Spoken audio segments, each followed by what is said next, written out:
There have already been a number of allegations of fraud. Now, whether this is at a scale that's enough to really affect the election, we won't know for days, weeks, perhaps months. But the early complaints are about the actual voting process. So there are things like the indelible ink that people use to mark their fingers. Some people are saying that you can wash that off. And then on the other side, we have people come back and say, observers who say, well, no, it looks like you can wash it off, but actually it stays. So that's a debate that's going on. More critical people have been saying that in some polling stations, election workers have let people with obviously fake voter registration cards cast ballots.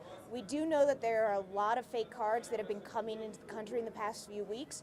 So if election workers aren't stopping those from being used, that could really sway some results. Each polling station is right now, because the polls just closed, counting the ballots from their station.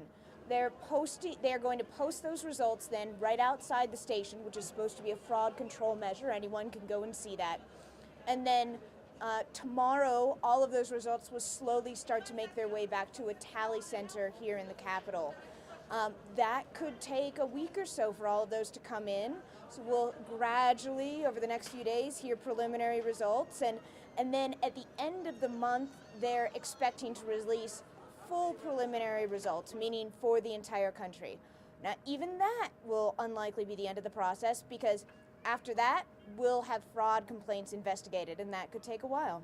Well, the international community is watching this stuff very closely, because they were the ones who came out after the presidential vote and said, you know, if this is the kind of government that's in Afghanistan, maybe they're not a viable partner. So if this can be taken as a success, what it means is it gives the U.S. and the other NATO partners an opportunity to say, look, the Afghan government is making reforms, they're committed to democracy, it makes sense for us to be here helping them out. If it's seen as a failure, it's another black mark against a military push that is struggling a lot right now.